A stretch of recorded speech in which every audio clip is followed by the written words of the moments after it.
Boa noite, meus amigos, minhas amigas, sejam todos muito bem-vindos ao Direto ao Ponto Entrevista.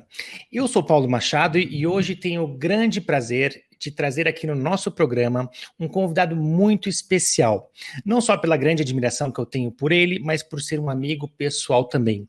Eu quero dar as boas-vindas aqui ao professor José Pio Martins. Pio, muito boa noite, seja muito bem-vindo. Obrigado, Paulo Machado, pelo convite. Meus cumprimentos a você, cumprimentos a todos. É um prazer estar aqui. O prazer é todo nosso, Pio. Eu vou aqui já quebrar um pouco as formalidades para que a gente tenha um bate-papo bem tranquilo, bem solto. Revelar às pessoas que o Pio é um mentor, assim, para mim, já um amigo de longa data, trabalhou por muitos anos ligado ao Grupo Positivo, é economista de formação, porém ele é uma pessoa catedrática em diversos assuntos, desde filosofia, história, ciência, e eu tenho certeza que a gente vai ter um bate-papo muito produtivo aqui a respeito de filosofia, espiritismo, religião e muitas reflexões que vocês vão poder aproveitar. E Pio, para começar o nosso bate-papo, eu pensei aqui em trazer um diferencial da doutrina espírita. Nós temos espectadores aqui que são espíritas, curiosos, simpatizantes. Então, diante de todas as grandes religiões e crenças, o espiritismo, ao meu ver, se difere por ter uma proposta de uma fé raciocinada, de uma fé onde você é livre para contestar, para passar pelo crivo da sua lógica, os seus postulados, diferente de algumas outras que são mais apoiadas em dogmas, né? Coisas que você não contesta, que são simplesmente assim e você aceita. Qual que é a sua visão a respeito dessa proposta do espiritismo de uma fé mais raciocinada? Eu costumo falar do espiritismo fazendo o seguinte raciocínio. Peguemos o espiritismo sobre dois departamentos, duas gavetas separadas. Uma gaveta são as questões ligadas à vida pós-vida ou vida pré-vida, ou seja, são as questões ligadas à vida antes de nós e à vida depois de nós, para nós mesmos. Então, o Espiritismo trata de questões depois da morte.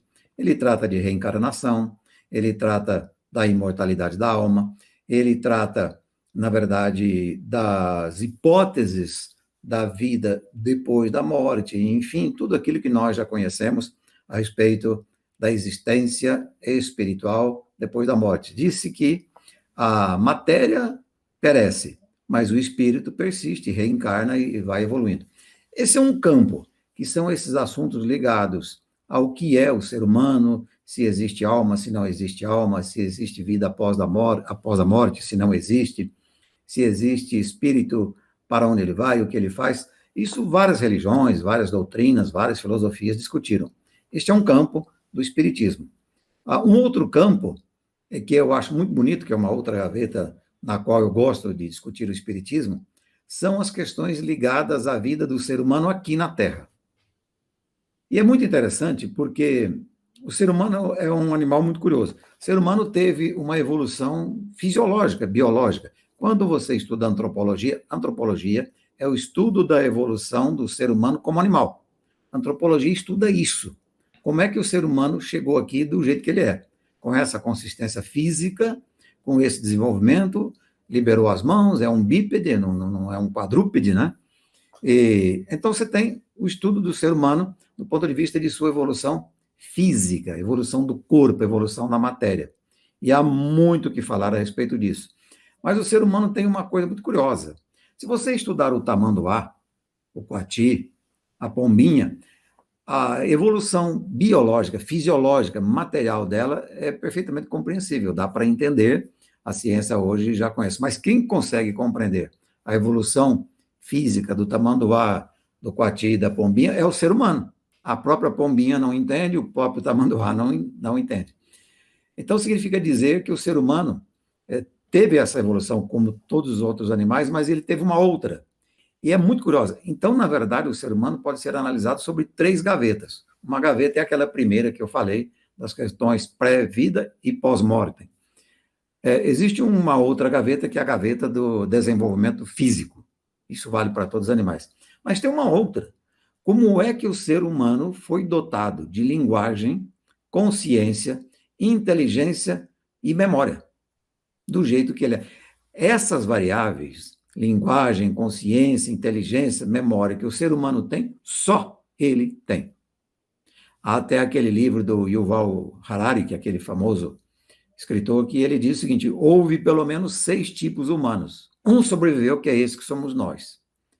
Pois bem, e aliás, esse é o único que, pelo desenvolvimento dessa inteligência, dessa terceira gaveta, que questiona as outras duas.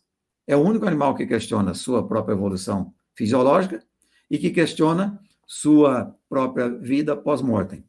Pois bem, o que acontece é que o ser humano tenta, por sua inteligência, entender a evolução dela própria. A doutrina espírita tem uma coisa muito interessante. Ela bebeu muito nas ciências, porque o ser humano, como animal fisiológico, como animal inteligente e como um animal espiritual, na verdade, tem 3 complexidades que se misturam. Elas não separam.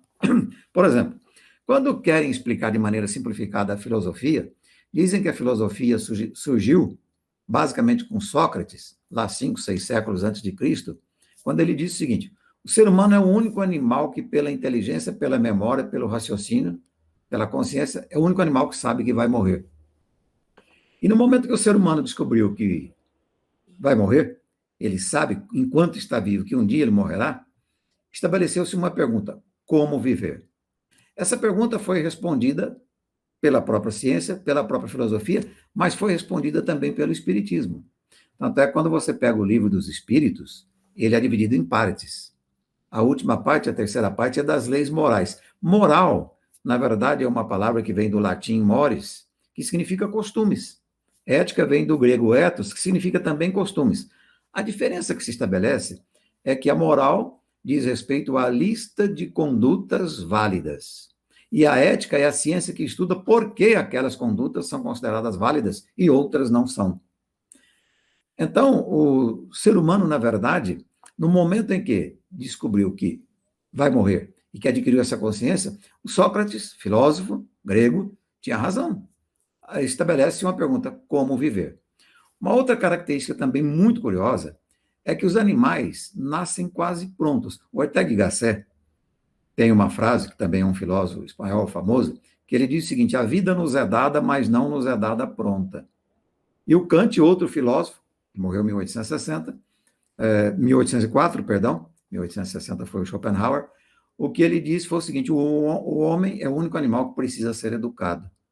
Exatamente porque a vida não nos é dada pronta. Significa que o homem, ainda que biologicamente, nós vamos morrer do jeito que estamos, né? Com 2 braços, 2 pernas, 2 olhos, 2 ouvidos, enfim, com algumas mutações, mas do ponto de vista da inteligência, não. Então, quando o Espiritismo pega o Livro dos Espíritos, e lá, na parte 3 das leis morais, ele trata das condutas. E a conduta pode ser aprendida, pode ser discutida, pode ser memorizada, pode ser julgada pelo próprio ser humano. Pois bem, e aí o que acabou acontecendo foi que, quando Sócrates propôs essa pergunta, o ser humano começou a se perguntar: de onde eu vim? Quem sou eu? O que estou fazendo aqui? Para onde vou? Ora, se nós olharmos essas perguntas que são dadas pela filosofia, tem aquela tríade, né? Sócrates, Platão e Aristóteles, os 3 grandes gregos, há outros, né? Essas perguntas todas podem ser respondidas, pode-se tentar respondê-las do ponto de vista meramente científico, tentando olhar a vida, fazer experiências. A ciência, por definição, uma área que procura respostas passíveis de demonstração material. Pode-se usar a ciência como pode-se usar uma outra, digamos assim, legião de fenômenos, que são os fenômenos espirituais.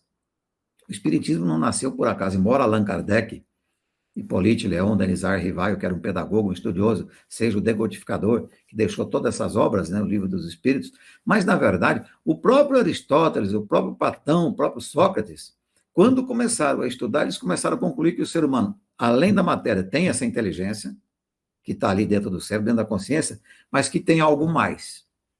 Ao ter esse algo mais, eles beberam naquelas filosofias hindus, na própria explicação que os judeus davam para a existência de Deus, porque, na verdade, a explicação dos judeus para a existência de Deus é anterior a Jesus. Então, eles começaram a beber para dizer: espera lá, então tem algo mais aí. E a humildade se impôs. naquela época, os filósofos começaram a ver esses religiosos, coloquemos assim, né, o judaísmo, o hinduísmo. Aliás, na verdade, a coleção dos Vedantas, né, da Índia, que tem lá o Bhagavad Gita, esses livros todos, já tratavam dessa questão da existência de algo mais que físico, que seria um espírito, uma alma, dê o nome que quiser, que sobreviveria e teria uma conexão, além dessas questões muito, muito simples da vida, né? Foi por isso que o Espiritismo, então, disse o seguinte: espera lá, vamos examinar tudo isso, mas com a mente aberta. Aliás, quando você lê o Livro dos Espíritos, já na introdução, há duas afirmações lapidares. Uma delas é aquela de que uma religião, uma crença, só tem valor quando ela pode ser colocada frente a frente com a razão. E segundo, é a abertura para examinar tudo. É claro que sem abrir mão dos preceitos morais, que, como disse o próprio Kant, né? Eu ajo bem, eu faço bem por dever. Não é nem por interesse, nem por recompensa, nem por nada, é por dever. Um dever moral que o ser humano se impõe. Ele é o único que tem isso. E é o único que transgride de maneira, às vezes, muito violenta. Dizem até que o ser humano é o único animal que mata para não comer. Todos os demais animais fazem uma guerra na selva por causa da fome. Todo animal, uma vez que esteja com a fome saciada e não esteja ameaçado, ele não ataca ninguém, mesmo o animal mais bravo da floresta. O ser humano não. O ser humano é um animal muito complexo. Então, primeiro ponto, a diferença do ser humano com os demais animais é que o ser humano não nasce pronto. A vida não nos é dada pronta, ela tem que ser construída desde que nascemos até a morte, inclusive esses atributos que só o ser humano tem, né? Linguagem, consciência, inteligência, memória, só o ser humano tem. E o outro ponto, que é muito interessante disso tudo, é que não existe fim. O aprendizado não tem fim. Aliás, essas questões todas se colocam porque o ser humano tem capacidade de memorizar e de se perguntar. Nunca um tamanduá, um cavalo, uma abelha, uma vaca perguntaram o que ela era 10 milhões de anos atrás. Não tem essa pergunta. O ser humano tem. Aí, antes aqui da conversa, né, eu encerro essa introdução, nós falávamos que o chanceler Adenauer, alemão, dizia o seguinte: o bom Deus que infelizmente limitou a inteligência humana não limitou a estupidez. O que ele quis dizer? Que a inteligência humana é limitada. Por mais que você estude, por mais que você pesquise, você pode ter diferença em relação a outros seres humanos. Aliás, o conceito de culto ou inculto é um conceito comparativo, relativo. Né? Você pode pegar 3 seres humanos, verificar o que eles conhecem e estabelece ali uma classificação. Mas em relação aos mistérios da vida, a existência do universo, agora mesmo a humanidade está lá em Marte, com as máquinas, os equipamentos, os robôs e tirando fotos.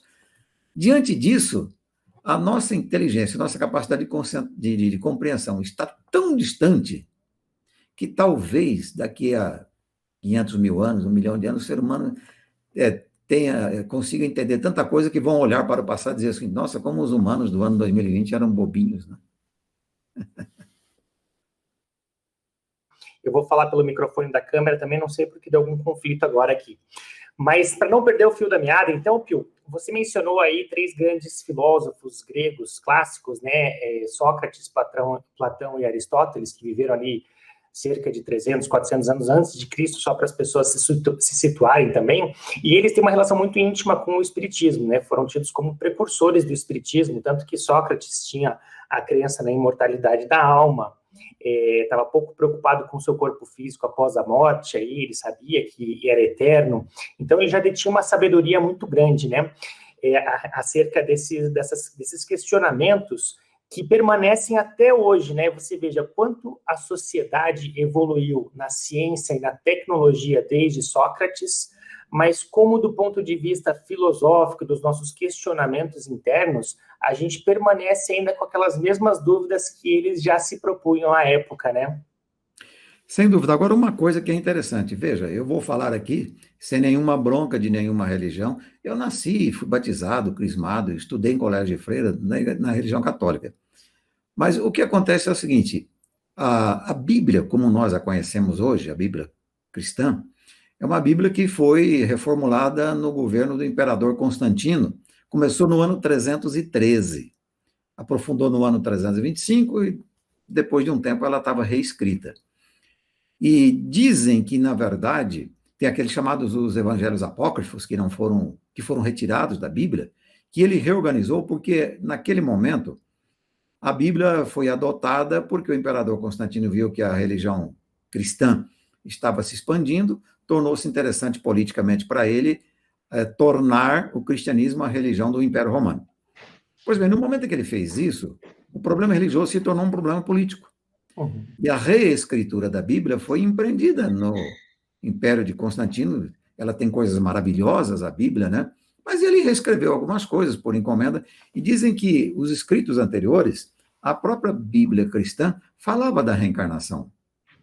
Porque aquela história, os hindus já falavam, os judeus já falavam, os filósofos começaram a falar, 4, 5 séculos antes de Cristo, o próprio Sócrates, né? Falava da reencarnação, da imortalidade da alma, e se ela é imortal, ela pode reencarnar. Né? São duas coisas separadas. Você pode falar da imortalidade da alma sem reencarnação, ou com imortalidade da alma com reencarnação. Mas, independentemente disso, o próprio cristianismo começou falando disso. Então, eu digo que no momento em que a religião vira um instrumento de algum projeto político, ela tende a sofrer as interferências benéficas e maléficas da política. Uhum. E o cristianismo teve isso, sofreu bastante com isso, né? Sofre até hoje. Pois bem, esse é um ponto. O outro ponto é o seguinte: ocorre que muitas dessas crenças foram obtidas a partir de observações de fenômenos inexplicáveis no campo de qualquer conhecimento científico. A ciência, como eu disse, na verdade, ela promove leis e afirmações a partir de demonstrações. Aquilo que ela não podia demonstrar, na verdade, ficava num limbo, e há fenômenos que não dá para demonstrar mesmo. Não há método científico que seja capaz de demonstrar um determinado fenômeno espiritual verificado. Pois bem, este é um fato. Outro fato é que o que acabou acontecendo, por conveniência, resolveram criar dogmas. O que é o dogma? O dogma nada mais é do que uma crença indiscutível, não passível de questionamento em qualquer coisa. Dogmas. Eu costumo falar do fanatismo. Se você pegar na política, eu não gosto de discutir com fanatismo, porque o fanatismo é a overdose de crença. Overdose de crença é o seguinte: eu elejo alguma coisa, tenho uma crença tão firme naquilo que eu não aceito discutir de maneira nenhuma. Isso é arrogância. Inclusive na religião. Isso é arrogância intelectual.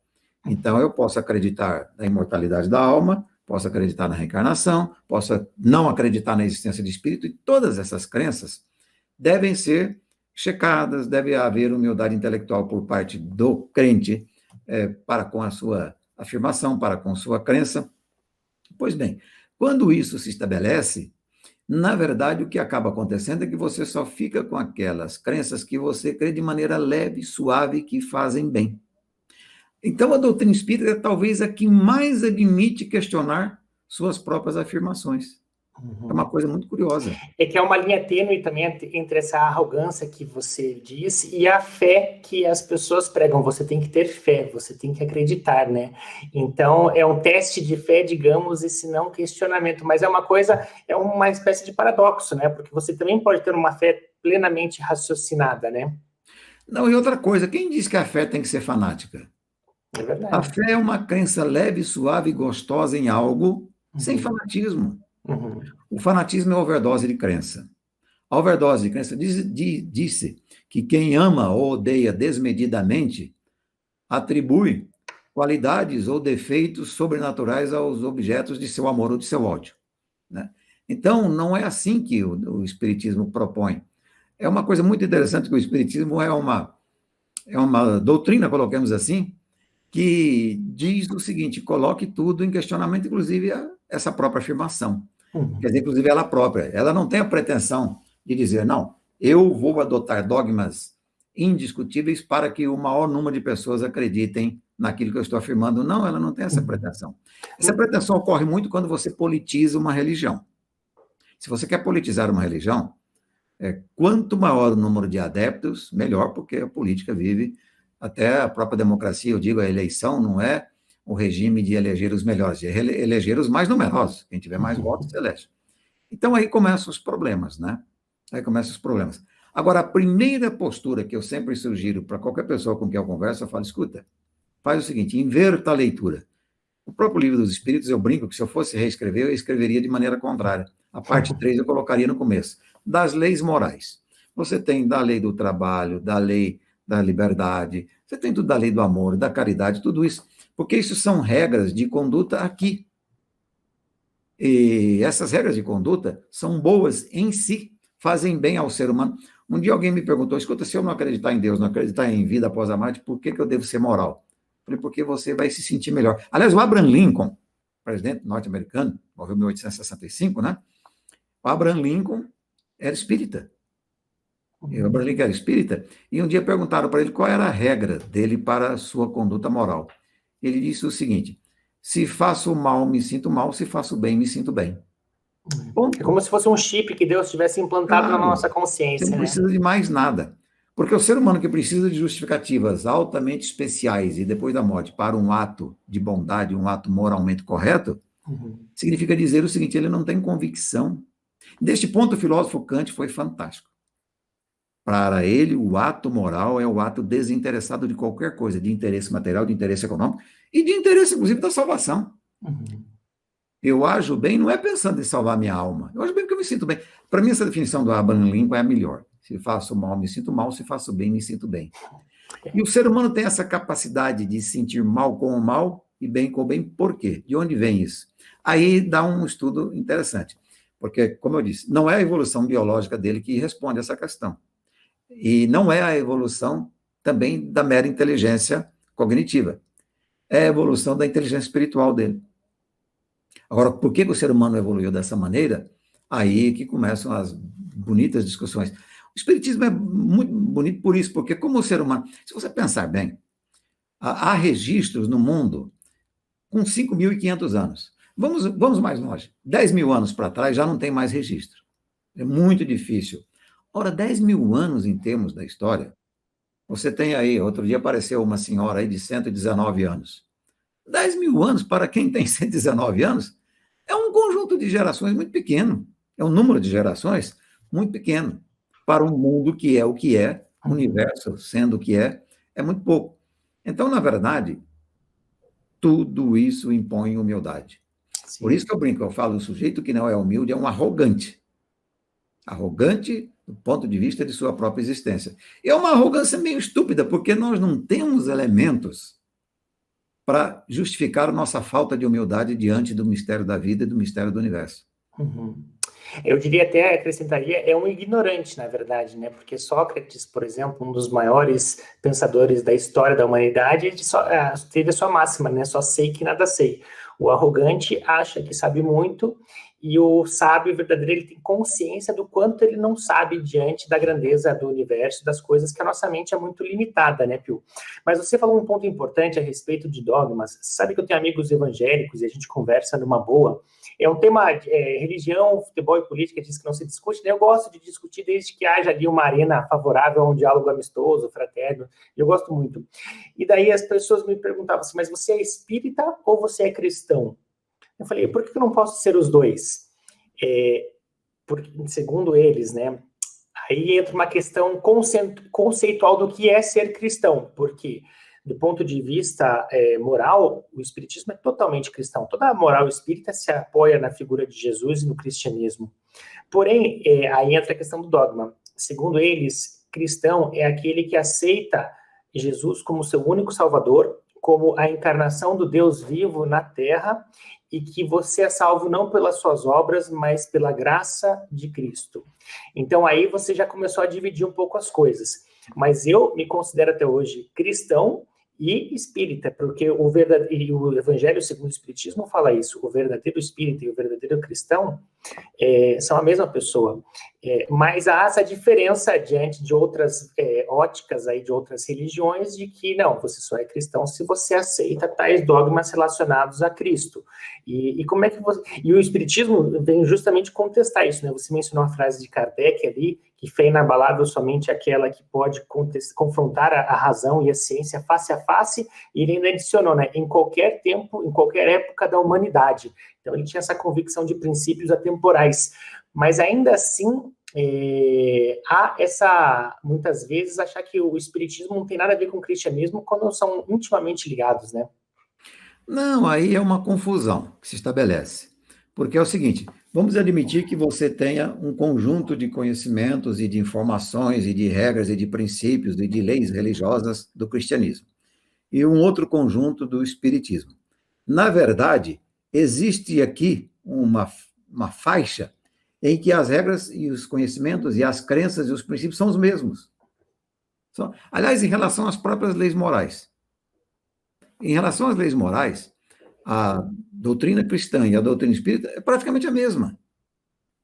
Praticamente a mesma. Essa história do bem, essa história da caridade, da generosidade, da solidariedade, do amor ao próximo, Perdão. do dar de si sem pensar em si.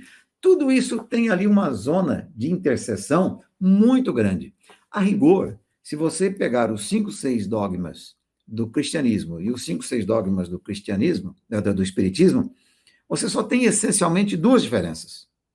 A primeira diferença é a reencarnação, que os espíritas acreditam e os cristãos não acreditam na reencarnação, acreditam na imortalidade da alma. Veja, a crença mais forte é a crença na imortalidade da alma. Os cristãos acreditam que a alma é imortal, que a alma seja imortal, e os espíritas também.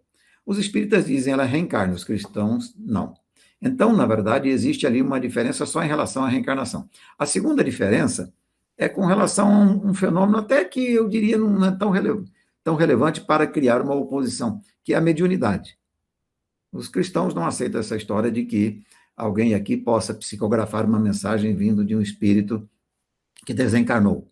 Mas se você tirar essas duas questões, o resto é muito parecido. Aliás, tem um livro aí, né, Allan Kardec, Evangelho segundo o cristianismo, né, Evangelho segundo Jesus, que, na verdade, a faixa de interseção é tão grande que não tem a menor razão para haver uma oposição entre cristãos e espíritas.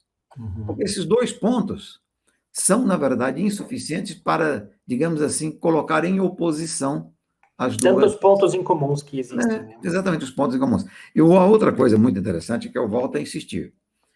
O que muito do que se acredita do cristianismo, e eu fui formado no cristianismo, tem a ver com aquilo que nós aprendemos da Bíblia e do sacerdócio. A igreja se estruturou, criou hierarquia e criou um sacerdócio, e nós fomos ensinados por esse sacerdócio. Mas esse sacerdócio está todinho impregnado da reescritura dos evangelhos no império do imperador Constantino, né? Que é uma coisa muito recente, 300 e poucos anos depois de Cristo, é uma coisa recente, né? Teve lá o Império do Oriente, o que é hoje Istambul, lá na Turquia, era Constantinopla, em homenagem ao imperador Constantino. E o fato é que, naquela reescritura, por conveniência, não se sabe exatamente por quê, essa é uma explicação que eu nunca encontrei. Por que é que resolveram tirar, né? Eu acredito que resolveram tirar porque eles precisariam de um poder terrestre maior sobre os religiosos, sobre os cristãos. E quanto menos você colocasse de qualquer questão depois da morte, maior era o poder aqui. Então, eles só disseram o seguinte, a alma é imortal, mas não explicaram mais nada do que acontece com ela. Só fizeram... Aliás, houve um momento que havia só céu e inferno, que é outra obra bastante conhecida do Espiritismo, né? O purgatório foi, na verdade, uma chance criada por uma espécie de decreto para aqueles que pecassem pudessem se recuperar enquanto vivos. Porque antes, aqueles que pecassem eram condenados e eles já sabiam, eles ficavam até malucos, os seres humanos ficavam loucos, porque eles já sabiam em vida que estavam condenados, que iriam para o inferno. Então, criou-se o purgatório. Eu brinco que o purgatório foi resultado de um ato político, né? Então, não há, eu digo, quando eu vejo assim um cristão e um espírita discutindo, eu falo, mas vem cá, só há 2 pontos de divergência. Se vocês tirarem os 2 pontos, que é a mediunidade e a reencarnação, acabou a discussão, o resto é tudo igual. Você sabe, Pio, eu adicionaria só um terceiro ponto, que também que é fruto de embates amistosos entre meus amigos evangélicos e eu, que é a questão da divindade de Jesus Cristo, onde para eles Jesus é o próprio Deus, Senhor onipotente, Criador do universo, e segundo a visão espírita, não. Jesus é um espírito para os de judeus máxima também promessa. Para os judeus também não. Também não, é um Mas profeta, né? Uma menor. Essa questão, na verdade, para fins de separar as duas doutrinas, a doutrina cristã e a doutrina espírita, ela não serve, ela é menor. É verdade. Não, Ela é uma claro, questão. e aquilo que nos une, que é a questão dos princípios morais trazidos por Cristo, eu acho que é maior do que tudo, né? Acho que tem Santo Agostinho fala uma frase assim: em Cristo nos amamos, em nossas diferenças nos respeitamos.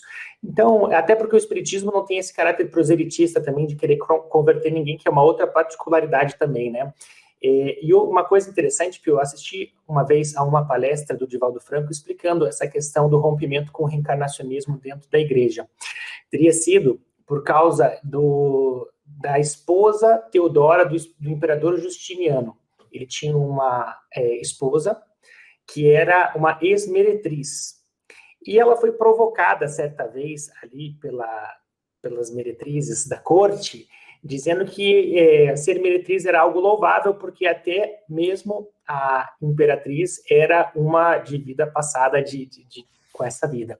E ela se revoltou tanto que ela mandou matar 50 meretrizes e queimadas, assim, de uma maneira muito violenta.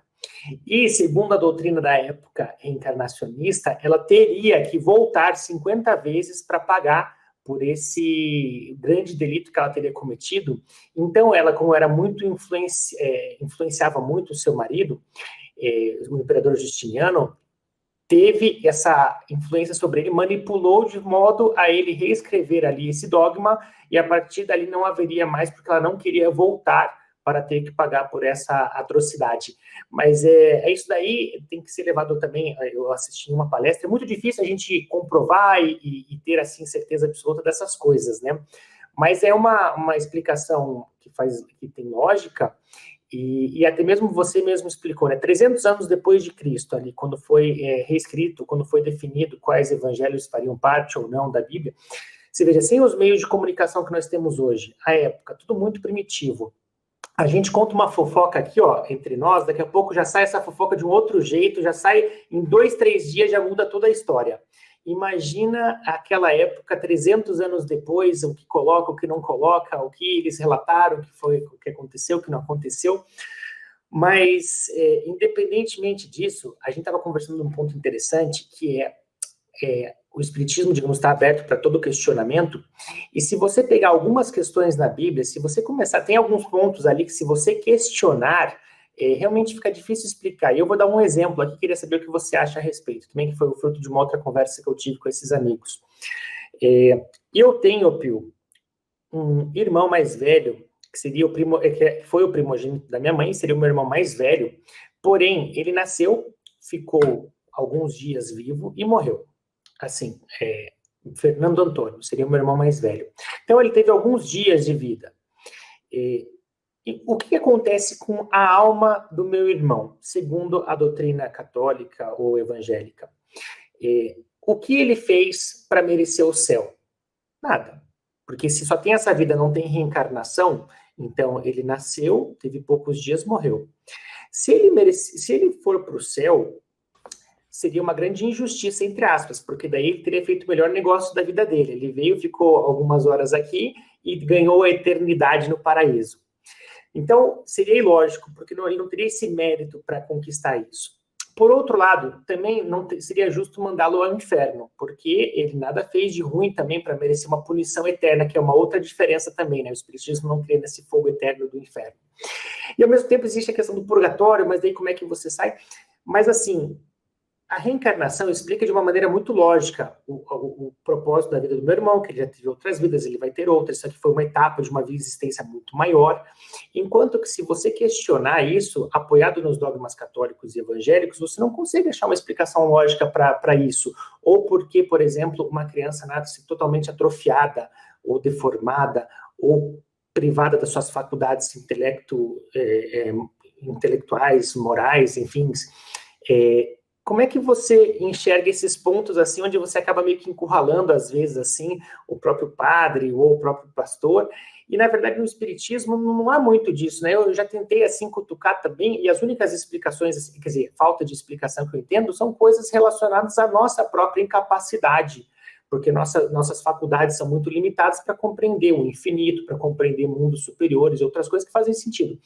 Mas é interessante essa questão, né? Porque tem dogmas ali que se você começar a encurralar, a pessoa acaba ficando de uma forma que não tem como justificar coisas. A Bíblia, tem muita contradição na Bíblia, sobretudo o Velho Testamento, o Novo Testamento, de um Deus muito mais punitivo, rancoroso, emotivo, para um Deus de amor trazido por Jesus. Mas é interessante como o Espiritismo está aberto a tudo isso, né? Olha, a primeira questão é a seguinte: nenhuma religião, nenhuma doutrina, nenhuma ciência, nenhuma crença tem condições de dizer que entendeu todos os fenômenos que possam ser postos à mesa, numa lista. Nenhuma, nenhuma. E há fenômenos que são de tão difícil compreensão e solução que, a rigor, ninguém tem a resposta com certeza. Pode ter suposições. Esse fenômeno é um deles. Essas questões todas, né, da pessoa que nasce atrofiada, do outro que nasce tem uns dias de vida, tudo isso, na verdade, está para além da compreensão definitiva de qualquer doutrina, de qualquer ciência, de qualquer religião. Então, na verdade, quando as pessoas conversam sobre esses fenômenos que você relata e tendem ou tentam dizer que elas estão certas, 3 pessoas discutindo esses fenômenos que você colocou, vamos admitir que você tenha 3 visões diferentes. Põe um quarto, põe um ateu, 4 visões diferentes. Os 4 têm que dizer o seguinte: nenhum de nós tem condições de fazer afirmações definitivas e não aceitar que elas possam estar erradas. Vejam, o Kant dizia: o homem é o único animal que precisa ser educado. Ora, naquelas questões simples do conhecimento humano mais elementar, nós não conseguimos saber tudo durante a vida. Eu vou dar um exemplo. Se eu pegar e fizer uma prova de química, física, biologia, português, matemática, 5, 6 disciplinas, para qualquer pessoa que tenha 80 anos, ela vai perceber que há um mundaréu de coisas dessas áreas do conhecimento humano que ela não sabe. De repente, o sujeito é um matemático fantástico e não consegue resolver uma questão de física que qualquer bobo sabe. De repente, é um físico genial, não consegue resolver uma questãozinha de química. Outro dia alguém me perguntou como é que um comprimido de dor de cabeça cura dor de cabeça. Eu falei, eu não tenho a menor ideia. A minha ignorância nisso é tão grande. Então, veja, se nós não conseguimos, em nossa vida, se nós não conseguimos chegar a um nível de conhecimento capaz de solucionar e saber de como funcionam os problemas de 5 disciplinas que eu citei aqui, português, matemática, química, física, biologia, só isso, para não falar de outras, né? Astrologia, astronomia e por aí afora. Como é que eu posso querer responder e dizer que eu estou certo e não admito que ninguém me conteste questões tão complexas quanto essas que você levantou? Esse é um ponto. O outro ponto é o seguinte: há muita discordância em relação às várias... Aliás, dentro do próprio espiritismo, do cristianismo, você tem as igrejas, o luteranismo, o calvinismo, o anglicismo, por aí vai. E um amontoado de outras sub-ramificações dentro do próprio catolicismo, saiu ali, né? Um monte. Então, veja, às vezes as divergências são de detalhes tão insignificantes para o que é a vida. Eu vou dar um exemplo muito simples. 1534 foi o ano em que o Papa excomungou o rei Henrique VIII. E foi criada a Igreja Anglicana. Sabe por quê? Porque eles divergiam num ponto, por interesse, evidentemente. Um ponto. Porque a Igreja Católica não admitia o divórcio e não admitia um casamento formal, válido, com outra mulher, a menos que a tua morresse. O viúvo podia. E, na verdade, o problema ali era um problema que o rei Henrique VIII queria casar, né? Então, veja, esse simples fato, o Papa dizia que ali o catolicismo não admite o divórcio. Casou é pelo resto da vida. Aí o rei lá, Henrique VIII, aquela coisa toda, queria trocar de mulher, trocar de esposa, falemos assim, melhor, e estabeleceu-se uma cisão e criou-se uma outra igreja. Acontece que aí, quando você encontrava um anglicano e um católico romano, quem, na verdade, excomungou lá o rei foi Roma, né? O Papa Romano. Eles começavam a divergir de maneira fanática em relação a esse ponto. Então, na verdade, é aquela história de admitir a nossa incapacidade para não ter explicação para determinadas questões. Uhum. Essas que você levanta são questões que nós não temos explicações. Nós temos, na verdade, muitas explicações, mas nós podemos admitir que qualquer uma delas ou todas elas possam estar erradas. Uhum. É verdade. Então, esse é o ponto. Sabe qual é o problema? O problema é a pretensão que tem o ser humano de achar que ele vai conseguir explicar todos os fenômenos, esses complexos dessa natureza que você levanta aí, né? Não consegue. Não Não consegue consegue. porque, volta a insistir, se nós falhamos em entender questões elementares de ciências perfeitamente dominadas e demonstradas, né, como é que nós vamos resolver questões tão complexas quanto essa? Olha, eu vou dizer uma coisa para você. Quando, em 1969, o ser humano foi à Lua, a Lua fica a 384 mil quilômetros, é ali. Uhum. Fizeram uma pesquisa na época, a absoluta maioria da humanidade não acreditava, achava que aquilo era uma montagem cinematográfica da NASA. Até hoje, né? Então, veja, agora nós estamos aqui, né, descendo em Marte.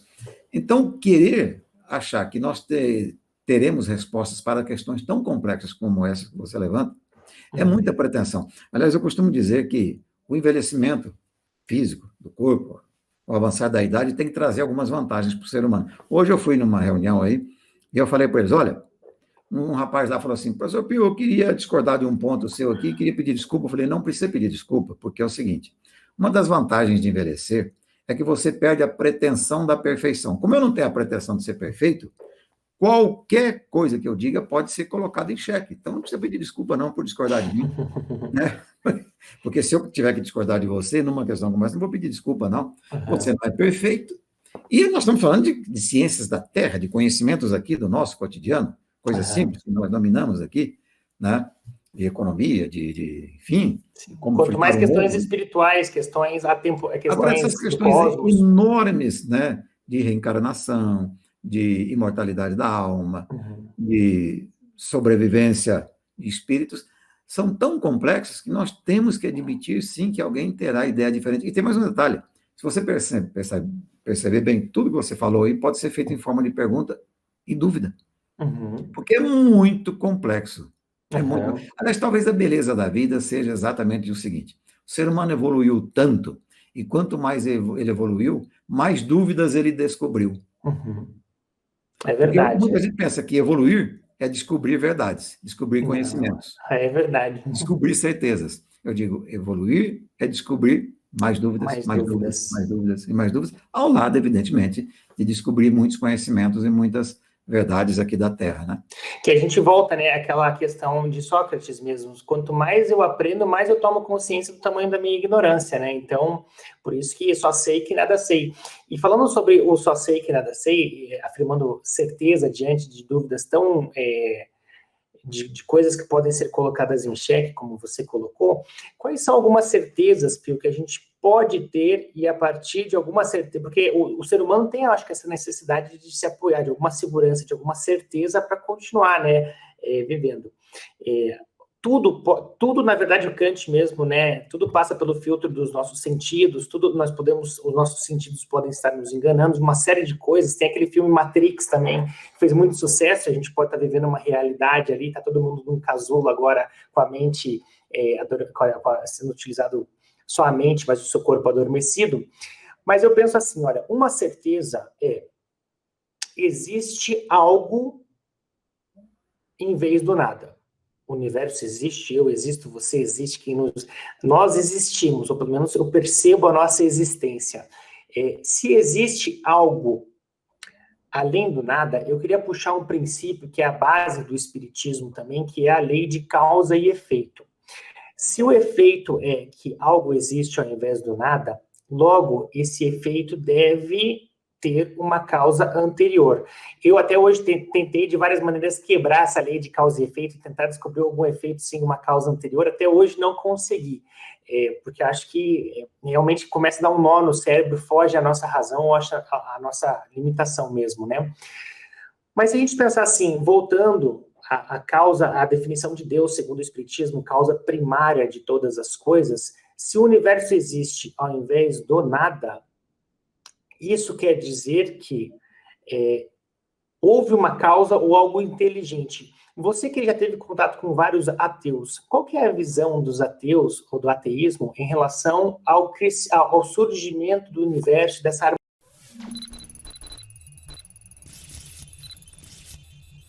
tivemos uma dificuldade técnica, Pio, Eu queria retomar essa questão do ateísmo, né? Já que a gente está falando tanto sobre um olhar racional sobre o espiritismo, sobre a vida após a morte, e a gente estava comentando a respeito da lei de causa e efeito, né? Que para nossa mente humana é impossível haver um efeito sem uma causa anterior. Isso fere a nossa lógica. Não que isso não exista, mas assim, a nossa limitação não nos permite compreender um efeito que não haja uma causa anterior. E se nós formos voltando, então você mencionou ali 10 mil anos que nós temos registros, né? 5.500 anos que nós temos registro, 10 mil anos ali a questão do Homo sapiens, e daí 4 bilhões de anos o surgimento da Terra, e se a gente for mais, e bilhões de anos já é uma coisa que já foge muito à nossa compreensão, né? A gente entende conceitualmente o que são 4 bilhões de anos, mas assim, se você ficar uma hora parado, você vai ver o tédio que você tem. Imagina 4 bilhões de anos. A nossa consciência não comporta isso, né? E se a gente voltar, então, 14 bilhões de anos ali, onde há toda a teoria do surgimento do universo, do Big Bang, que, na verdade, há uma falha quer dizer, uma compreensão equivocada sobre a teoria do Big Bang. A maioria das pessoas acha que o Big Bang explica a origem do universo, e não é isso que o Big Bang explica. Ele explica o que houve segundos após o surgimento do universo, que foi essa singularidade ultradensa, concentrada, explodiu, deu origem a todos os astros, que até hoje encontram-se em expansão, e por estarem em expansão cientificamente comprovada, eles têm essa teoria da expansão do universo, mas o Big Bang não explica a causa anterior a essa singularidade, a essa matéria, a esse ponto que existia, que deu origem, que se comprimiu tanto que acabou explodindo. Então, pela ótica espírita, faz sentido para mim que algo superior, uma inteligência superior que foge à nossa compreensão e que vive fora do tempo, até porque o tempo surgiu com o universo. Antes disso também não havia o tempo, ele foi criado o tempo. É um conceito que nós não temos assim como nos imaginarmos fora do tempo, mas ele foi algo criado. Então, algo que vive fora dessa dimensão, dessa quarta dimensão do tempo, criou o universo de uma maneira inteligente e planejada, porque você vê toda a harmonia que existe entre os cosmos, entre as leis que regem o universo, a natureza e tantas coisas, fere muito a minha lógica imaginar que tudo isso foi simplesmente uma criação espontânea, que do nada essa inteligência, esse universo perfeito, com suas leis, surgiu de um momento para o outro, a partir do nada. Isso, para mim, não faz o menor sentido. E a minha pergunta para você era justamente essa. Você que conhece pessoas ateias, que você tem mais conhecimento do ateísmo do que eu, qual que é a teoria mais aceita entre os ateus sobre o surgimento do universo, ou se nesse ponto eles são mais agnósticos, por não conseguirem provar, não discutem isso e fica por isso mesmo? Há dois tipos de ateus. Existe o ateu que diz, eu não consigo entender isso, e não acredito que nenhum ser humano conseguirá decifrar isso, portanto, não vou me pôr a discutir e tentar entender algo que não está ao alcance de nossa mente. E existe o ateu que, na verdade, arruma alguma explicação, e que é uma pretensão completamente arrogante. Por quê? Porque o problema é tão complexo. Eu disse que um dia um aluno me perguntou qual era a definição que eu dava de milagre. Eu disse, milagre é efeito sem causa. Mas essa explicação que eu dou é porque nós temos uma estrutura de pensamento que faz a ligação, faz a conexão entre efeito e causa. Uhum. Para nós, todo efeito tem que ter uma causa anterior. Mas aquela causa anterior também deve ter sido efeito de uma causa que é anterior e você vai voltando e nunca termina. Mas isso é uma estrutura de pensamento nossa. Eu acho melhor afirmar o seguinte, nossa inteligência, no nível que ela está aqui, não permite decifrar os mistérios do universo. E não permite decifrar os mistérios até vistos. Quando eu falei do Immanuel Kant, filósofo, morreu em 1804, que ele dizia que os dois maiores valores da vida dele eram a moral dentro de mim e o céu estrelado acima de mim. Por quê? Porque ele dizia o seguinte, a moral dentro de mim eu controlo, eu tenho condições de controlar, eu sou um ser humano racional, e o céu estrelado acima de mim é um mistério que eu não consigo desvendar, e não conseguirá, nenhum ser humano conseguirá. Então, nós temos que aceitar isso, porque toda discussão parte de uma premissa, é de que os discutintes, ou aqueles que estão discutindo, têm alguma condição de conhecer. de afirmar a verdade. Eu diria que você pode botar 100 teorias separadas, 100 pessoas separadas, né, de todas as naturezas, do ateu ao mais crente, tribudinho, de qualquer coisa, todo mundo dará uma explicação e todos, ninguém poderá afirmar que nenhum deles estará sequer perto da compreensão final disso. É inalcançável. É problema nosso, é a nossa incapacidade de viver com essa ignorância, com essa impossibilidade intelectual. Talvez daqui a 10 mil anos a ciência tenha evoluído tanto. Hoje, qualquer filósofo, cientista que viveu há 300 anos, quando não havia nem energia elétrica, se ele ressuscitasse e visse tudo que tem hoje, ele diria, meu Deus do céu, eu era um total e completo ignorante em tudo.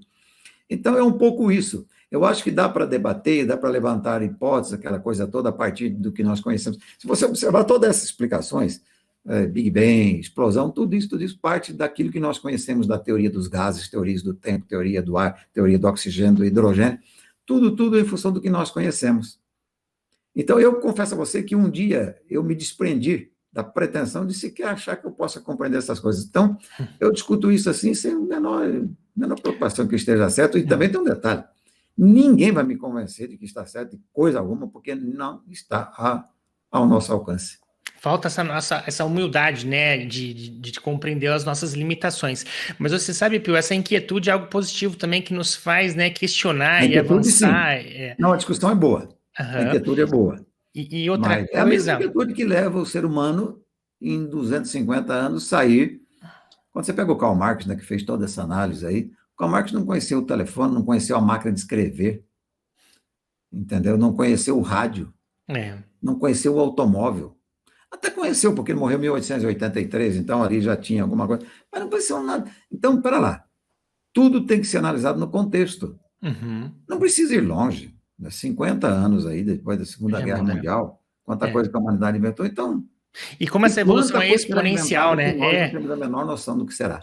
E se você colocar isso, a evolução tecnológica numa linha, num gráfico, você vai ver que é uma evolução exponencial, né? Então, os próximos 50 anos também chegam a assustar.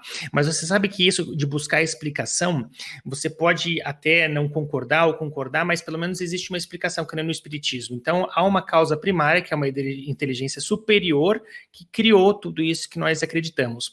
Dos ateus, eu perguntei, porque a única explicação de um ateu que me convenceu, assim, olha, pelo menos faz sentido o que ele está falando, não é que, olha, houve criação espontânea do nada, assim, havia um nada e de repente houve algo e esse algo se desenvolveu de uma forma harmônica e inteligente, é que não houve princípio.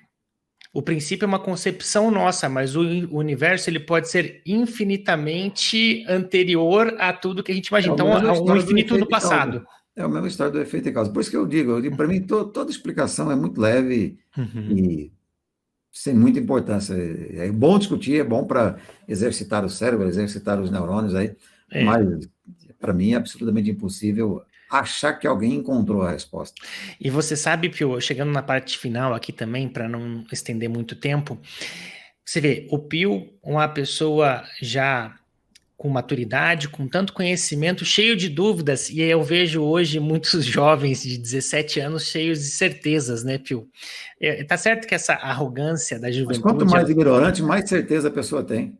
E quanto mais sábio, mais dúvidas, né? Eu acho que cada vez isso fica mais evidente para mim. Assim, claro, eu citei o Karl Marx aí, né, que, embora seja uma teoria que eu não gosto, mas a filha dele deu lá um caderno para ele responder umas perguntas, já uma certa altura da vida, quase no fim.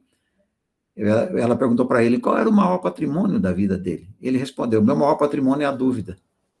Olha só.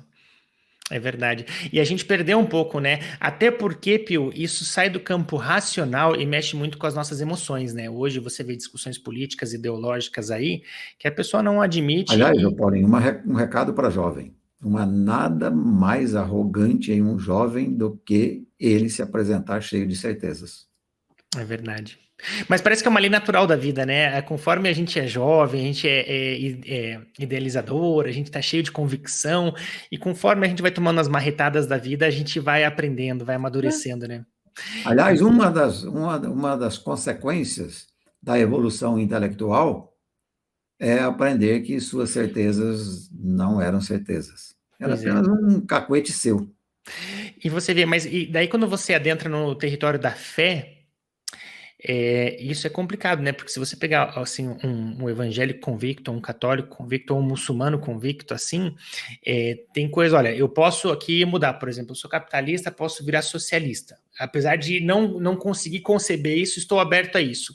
Agora, por exemplo, negar ou mudar de fé ou mudar de religião é algo que a pessoa está fechada, né? Às vezes a pessoa realmente, olha, eu estou disposto a mudar certos conceitos, assim, rever certas opiniões e crenças que eu tenho até certo ponto. Agora, chegou aqui, mexeu na minha fé, é algo muito íntimo, estrutural da pessoa, que é um território muito, né? Se você quebra aquilo ali, você faz a pessoa desabar. Por isso que eu dou sempre uma. Eu sempre digo o seguinte: se eu tivesse que dar uma receita, eu daria uma só. Para todos. Para um muçulmano, para um ateu, para um anglicano, para um espírita, seja o que for, daria apenas uma. Primeiro, aprenda e faça uma adesão às leis morais. Aquelas todas conectadas ao bem. Depois você desenvolva a religião que você quiser. Uhum. Se um sujeito lá do Estado Islâmico desenvolvesse as leis morais, ele não faria uma barbaridade de cortar o pescoço de uma pessoa na frente de um vídeo. Uhum. Né? Então, essa é a questão essencial. E você sabe que você falou da questão de fazer o bem, né? Como se Deus implantou isso, está no livro dos Espíritos, implantou no cerne da nossa consciência ali aquele bem-estar por fazer o bem e o mal-estar por fazer o mal, né? E daí a pessoa fala assim, poxa, o arrependimento talvez dos ateus, aqueles que acreditam que não há nada após a morte, seria assim, poxa, eu poderia ter tido uma vida mais desvairada, mais cheia de prazeres carnais e fiquei me privando de tantas coisas ali e agora a vida acabou e não há nada após isso, eu me arrependo de não ter feito tantas coisas aí que eu poderia ter feito. Mas Divaldo conta uma história interessante também, que ele fala assim, que tinha um rapaz ateu e provocava ele, você é espírita, você faz o bem, você não bebe, você não fuma, você não vai no bordel, você não faz isso, você não sabe o que você está perdendo. E daí o Divaldo, daquele jeito irônico dele, né, então tá, vamos supor que, olha, eu acredito em vida após a morte, você não acredita. Então vamos pressupor que haja 50% de chance de cada um estar certo. Se eu estiver certo, eu vou ganhar uma vida pós-morte ou eternidade muito recompensadora por causa dos meus atos aqui na Terra. Se você estiver errado, você vai ter uma eternidade de sofrimentos para reparar todo esse mal que você está fazendo. Agora, se você estiver certo e eu estiver errado, não há problema nenhum, porque eu fazendo o bem, eu vivo em paz e vivo feliz, e você está sempre reclamando e sempre amargurado. Então, você veja que, independente de qualquer coisa, eu acho que é isso que nos une a todos, que é a questão moral de fazer o bem, e que, claro, veio na mensagem de Cristo, mas isso eu acho que está escrito no cerne de todas as religiões também, fazer ao outro aquilo que você gostaria que ele fizesse, amor, caridade, perdão, boas atitudes, e acho que é isso que nos une, e isso que está sendo ofuscado por tanta por esse ambiente tão tóxico que nós estamos tendo hoje. Você gosta também bastante do Dale Carnegie, né? Ele falava assim, quando você está falando com uma pessoa, você tem que lembrar que você não está falando com uma criatura racional, mas com uma criatura cheia de emoções. Então, se você fala alguma coisa, por mais que a pessoa queira ouvir ou que racionalmente esteja sentindo, você vai ferir o ego daquela pessoa, você vai golpear um ego e isso vai gerar uma reação de um animal emocional. E parece que o debate, as conversas hoje estão sendo cada vez mais cerceadas e cada vez mais animalizadas, né? Mas veja, nessa discussão do Divaldo com o rapaz aí, tem uma coisa muito interessante. Espera um pouco. O camarada disse para ele, você não vive, você não fuma, você não bebe, você não sai com mulheres, você não faz farras, você não está usufruindo desses prazeres da vida. Eu diria, mas quem disse que isso é prazer? Para você é um prazer. Uhum. Você encontra prazer e alegria nisso. Eu posso encontrar prazer em construir uma mesa, fabricar uma cadeira, cultivar uma flor, plantar um pé de arroz. Adotar uma criança, né? Claro. Então, aí no fundo o que você está dizendo é o seguinte, ó, se você não faz as coisas que eu faço, eu acho que você não está tendo prazer. Isso é de uma estupidez tão monumental, né? Há pessoas, por exemplo, que têm um prazer enorme em afiar machado para cortar uma lenha lá no mato, e o outro quer ler o dia todo, o outro quer tocar violão no botequim. É verdade. Então, aí, novamente, arrogância. Aquilo que dá prazer para mim, eu não posso tomar como sendo prazeroso para você. Sim. As coisas têm que fazer sentido para você. E com o agravante de que esses prazeres mencionados são ilusórios, né? Porque o cara faz isso à noite, amanhã tá Prazer é vazio. um conceito pessoal. Eu posso ter um prazer imenso e ficar o dia todo lendo a Bíblia, rezando o terço num convento, num mosteiro, e você pode ter um prazer imenso ficar bebendo uísque o dia todo, e daí? Claro que aí, no caso, você já entra por vício, já arrebenta o corpo, é outra história, mas... Então, é uma discussão, o sujeito define que o que eu faço é prazer, logo, se você não faz, você não tem prazer. É verdade, é verdade. Né? Mas, então, veja Pio, novamente a história da arrogância, quer dizer, aquilo que me dá prazer, eu quero que seja prazeroso para você, se você não faz, eu acho que você não está tendo prazer. Ora, E você olha, sabe, quer Pio, ver? Uma das maiores pode... dificuldades das pessoas, no geral, é estudar e ler. Quantas pessoas leem um livro por semana, por exemplo? Ou, não vou dizer um livro, leem 200, 300 páginas por semana. O cara pode achar isso o maior sacrifício do mundo. Eu posso achar isso o maior prazer do mundo. Tá certo? Você pode É tomar uma relativo. taça de vinho por dia e achar o maior prazer do mundo. Eu posso achar um horror. Não gosto de álcool, não gosto disso. Então, novamente, é aquela história do sujeito achar que aquilo que é bom para mim, aquilo que é prazer para mim, tem que ser bom para o outro, tem que ser prazer para o outro. Isso é uma estupidez completa. É medir o outro com a sua própria régua, né? E não funciona realmente. Não, mas o ser humano é um animal, eu falava, né? Os tamanduás são, você pegar 200 tamanduás, eles são muito parecidos nos instintos. Você pega 200 seres humanos em vários lugares do planeta, são pessoas completamente diferentes. Completamente diferentes, né?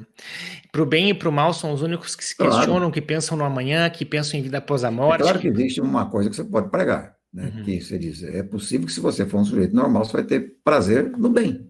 Você não vai ter prazer em ficar, que nem lá o Ivan, terrível, cortando o pescoço dos outros. Bom, é um distúrbio, supostamente, dentro de uma vida civilizada, né? Mas uma discussão como essa, eu diria, não, eu poderia dizer, olha, você está levando uma vida horrível, vem aqui rezar, vem aqui trabalhar numa creche, venha ter esses prazeres. E você sabe, eu já ouvi também aquela frase, né, de que o Divaldo Franco falou também, a melhor religião é aquela que te faz uma pessoa melhor. Uns vão encontrar o caminho no espiritismo, outros no ateísmo, outros na igreja cristã, evangélica, católica, ortodoxa, budismo, islã, enfim. Mas eu acho que há fundamentos, né, de fazer o bem, de respeitar o próximo, certas coisas que nos unem a todos, e acho que isso deve ser valorizado. Pio, eu poderia falar de vários assuntos, até por essa onda política que nós estamos vivendo, assim, a questão de mistura de religião e Estado e igreja, questão sobre uma visão espiritual, sobre esse momento de transição planetária que tanto falamos no espiritismo, o mundo em ebulição e efervescência, aí você vê nos Estados Unidos, na Europa, no Brasil, no Chile, na Argentina, é um fenômeno global, né? Ideologia de gênero, grandes transformações, uma onda progressista muito forte para o bem e para o mal. Nós estamos vivendo um período de transição claro, já previsto pelo Espiritismo, e esse é um tema que também eu já abordei com um outro entrevistado aqui, e é muito interessante, mas para a gente finalizar, eu queria ver se você concorda com isso, assim, por exemplo, a teoria do pêndulo, ou da mola, né? Por exemplo, a sociedade sempre foi majoritariamente machista. Então, você pegar ali aqueles romances ali, Gabriela, teve a novela, né? Aquele coronelismo nordestino machista, ou em várias partes. E daí, para contrapor essa força tão grande, veio um feminismo totalmente exagerado, vulgar também, para dar esse choque de realidade. Mesma coisa em relação à vida espiritual, o materialismo e a ciência. A igreja, na Idade Média, cometeu muitos excessos com a venda de indulgências, com uma série de coisas aí, queimar pessoas na fogueira. Daí veio o iluminismo com ciência, de uma forma muito forte. Agora parece que as coisas funcionam em ciclo, né? Busca-se novamente uma espiritualidade. Questão relacionada à comunidade homoafetiva, por exemplo. Então, sempre foram discriminados e, de repente, agora, para balancear, vão para um outro exagero, onde o indivíduo pode se identificar como uma girafa, como uma girafa, ou como... Agora existem transetários, o cara tem 69 anos e se identifica como alguém de 40 e está lutando na justiça para ter 40 anos nos documentos. Então, assim, coisas que fogem, mas que, diante de um plano divino, é necessário que haja esse choque muito grande de forças contrárias para que depois as coisas vão se arrefecendo e a gente vai encontrando um bom senso. Esses dias também eu conheço a sua opinião a respeito disso, mas a narradora do Sport TV, numa transmissão oficial, Globo Sport TV, das Olimpíadas, usou o pronome elo para uma atleta não binária que era homem, daí virou mulher, e daí se identifica como não binária, portanto, ele está entrando no lugar da jogadora tal, e uma coisa meio tacada o Museu da Língua Portuguesa também falou o famoso TODES, uma série de coisas assim que estão acontecendo de uma velocidade muito rápida. Eu queria, para a gente finalizar, que você desse o seu pitaco sobre esse momento de tanta efervescência que nós estamos vivendo e para onde você acha que nós caminhamos diante de tudo isso? Olha, o primeiro ponto é o seguinte, no Livro dos Espíritos, na questão 886, tem uma pergunta lá. O que é caridade segundo Jesus? E sempre como é o Livro dos Espíritos, tem a resposta e depois tem uma explicação comprida. E tem uma resposta muito interessante lá que diz o seguinte, que a caridade segundo Jesus, a palavra, muita gente acha que caridade é dar as coisas para os outros, né? Mas a caridade segundo Jesus era benevolência para com todos, bem, volência, vontade. Vontade de fazer o bem para todos. Então, benevolência para com todos, indulgência para com as imperfeições alheias e perdão das ofensas. Veja, indulgência para com as imperfeições alheias tem limites na vida cotidiana. Vamos supor que você seja um serial killer ou um estuprador de criança. Isso é uma imperfeição, mas aí não podemos ser indulgentes, porque para você exercer a sua imperfeição, você precisa maltratar, né? Praticar o terror físico, inclusive, contra outro ser humano. Aí não, aí há um limite. Né? Há um limite. Então, entendendo o limite, essas 3 regras de vida, benevolência para com todos, indulgência para com as imperfeições alheias e perdão das ofensas, explicam uma grande parte do problema. Se qualquer atitude de um ser humano não prejudica absolutamente ninguém, eu gosto de comer jiló, né? Aí não prejudica ninguém, é um problema de foro íntimo meu, né? Agora, é claro, se eu tenho um instinto assassino, aí eu dou uma facada no Rodney, aí eu dou uma porretada, aí não, porque aí a minha imperfeição implica em ofender, maltratar e praticar tortura sobre outro ser humano. Isso não pode. Esse é um ponto. O outro ponto é o seguinte, na verdade, o que acaba acontecendo é que o ser humano cria distúrbios. Um sujeito que tenha 90 anos e sai por aí dizendo que tem 40, ele notoriamente é um distúrbio. Se ele fizer 1.800 exames fisiológicos, desde a unha, vai dizer, você já viveu 90 vezes 365 dias. Isso é um fato da vida física. Porque, na verdade, o movimento aqui é queima de oxigênio, tanto é que o sujeito vai, o corpo perece e morre. Aí é um distúrbio. Isso, para mim, é literalmente uma pessoa que está com algum distúrbio, é quase a história da loucura, né? Está com distúrbio.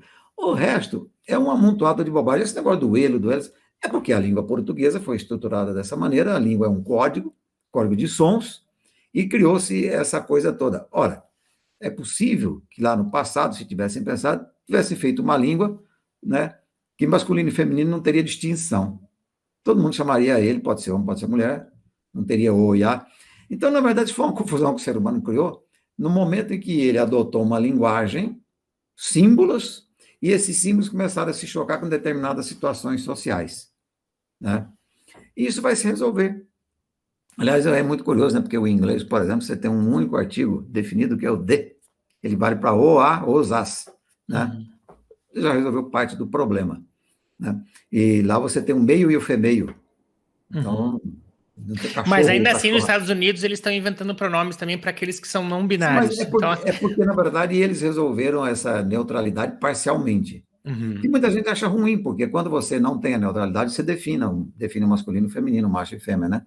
Mas são questões assim, que vêm dos usos e costumes, e esses exageros é bem a história mesmo do pêndulo. Exagera para lá, volta, exagera para cá, chega uma hora que ele vai parar ali num lugar, né? Tomara. Assim seja, viu? Para que a gente possa caminhar aí com mais harmonia, mais fraternidade. E para encerrar, então, queria saber se você tem uma mensagem final aí de esperança para quem nos assiste, de acalento aí, esse momento difícil que nós estamos passando, né? Muitas pessoas em dificuldade, particularmente aqui vamos ter um frio muito grande, né? Aqui em Curitiba, entre hoje, amanhã e depois de amanhã, então, situação delicada também, né? Quem nunca passou frio não sabe o que é isso, né? E o Pio, o pessoal não conhece também, mas ele veio hoje, com todo o histórico dele, acho que ele teve uma infância tranquila, né, Pio? Mas foi bem diferente disso, e até por isso talvez tenha forjado tanta, né, coisas em você para você ter chegado aonde chegou, enquanto que muitos jovens hoje têm tudo do melhor, da melhor educação e de tudo, e acabam não construindo nada a partir disso. Às vezes, né, uma infância difícil passa a ser uma grande vantagem depois para você se preparar melhor para a vida. Mas essa é uma outra conversa. Mas se você tiver uma mensagem bacana para a gente finalizar, já te agradeço de antemão esse bate-papo, como sempre, muito bom. Tenho certeza que as pessoas vão gostar bastante aí, quem vai assistir quando for ao ar, na semana que vem, e também depois quando ficar gravado.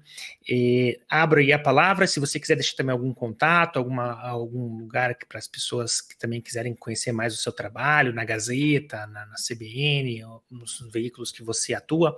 Então, abro o espaço aí já te agradecendo de antemão por esse tempo conosco.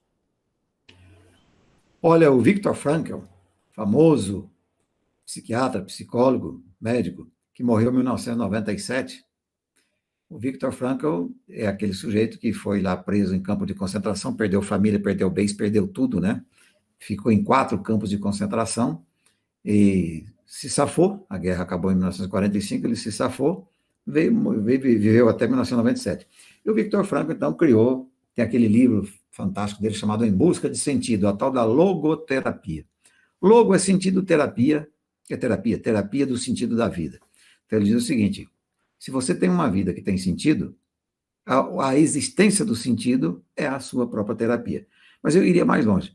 Eu tenho um amigo que se aposentou com 55 anos, funcionário público, recebendo o mesmo salário da ativa, então, e eu conversava com ele e eu falei para ele: escuta, admitamos que você viva 95 anos, você vai viver mais 40 anos sem fazer absolutamente nada, porque é o que ele estava me dizendo, que ele não ia fazer mais nada, ganhando o mesmo salário da ativa, então o teu problema econômico está resolvido, a sociedade vai te pagar por mais 40 anos, se você morrer com 95. Falei, mas você acha que isso vai te fazer feliz? Eu disse para ele, porque para mim, hoje eu acho que se você quer encontrar sentido na vida, você tem 3 áreas. Primeiro, o trabalho, labor-terapia, trabalho. Trabalhe por amor à humanidade, trabalhe para ser útil à sociedade. Se você não precisa dos frutos do seu trabalho, trabalhe para os outros.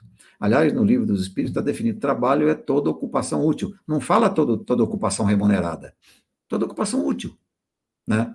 Então, eu disse, labor-terapia, trabalho. Segundo, estudo-terapia. Porque se você viver mais 40 anos, você imagina uma vida sem estudo, sem evoluir sua mente. Aliás, dizem que estudar, botar a mente para funcionar, fazer exercício de matemática, evita o Alzheimer. E o terceiro, o amor-terapia no sentido de fazer o bem. Já que você vai ter tempo à disposição, está pago. Use aquelas horas do dia. O dia é muito longo para quem não faz nada. Para fazer o bem.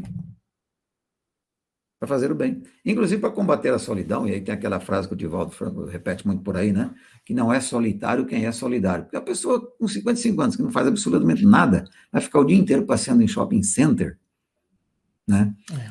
Então, na verdade, eu disse para ele, o labor-terapia, trabalho, o amor-terapia, fazer o bem aos outros, né? E o estudo-terapia, desenvolver os conhecimentos. E, aliás, você pode trabalhar passando para os outros conhecimentos que você aprendeu ao estudar. Vira um professor, independente da remuneração. Uhum. E eu diria, esses são 3 remédios para qualquer depressão. Com certeza, Pio. E você sabe que tem estudos nos Estados Unidos também que diz que a partir do momento que você se aposenta, nesse sentido de se aposentar para não fazer mais nada, a sua expectativa de vida decresce muito. Aparece assim. a morte. Então você acaba assinando uma sentença de morte antecipada ali, e é aquelas frases batidas de sabedoria popular, mas que escondem uma grande sabedoria realmente, que o ócio é a oficina do diabo, né? Você fica realmente ocioso o dia inteiro por 40 anos, parece um sonho, parece uma ilusão, mas na verdade é uma miragem, né? Porque você vai ter uma vida completamente infeliz. Não, e mesmo que o cara viva numa metrópole, mais uma vez, uma frase do Divaldo que eu vi, que um dia perguntaram para ele, mas como é que o sujeito vai viver, vai ter solidão numa cidade de 2 milhões de habitantes? Uhum. Ele disse, a solidão da metrópole não é a solidão que o rodeia, é a solidão que o habita. Ótimo. No Japão há muitos solitários em Tóquio, se você for ver, né?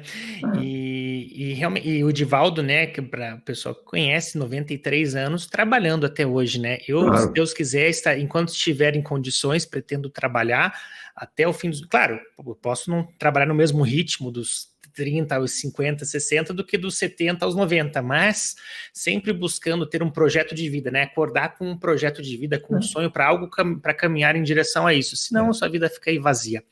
Mas, Pio, Muito obrigado, viu? Obrigado a vocês. Deus te abençoe sempre aí, a sua família. Obrigado por compartilhar seu conhecimento sempre conosco e tenho certeza que você ainda tem muitos e muitos anos de muito trabalho e muita contribuição aí à sociedade. Muito obrigado e até uma próxima. Obrigado, Paulo. Obrigado, Rodney.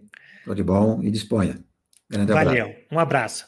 Muito obrigado, pessoal. Chegamos então ao fim de mais um Direto ao Ponto entrevista. Espero que você tenha gostado tanto quanto eu gostei desse bate-papo com o professor José Pio Martins. Eu peço sempre no final para você deixar o seu like, compartilhar esse vídeo com as outras pessoas, se inscreva aqui no canal e se quiser conhecer mais sobre mim e sobre o meu trabalho, acesse paulomachado.com. Um grande abraço e até a próxima.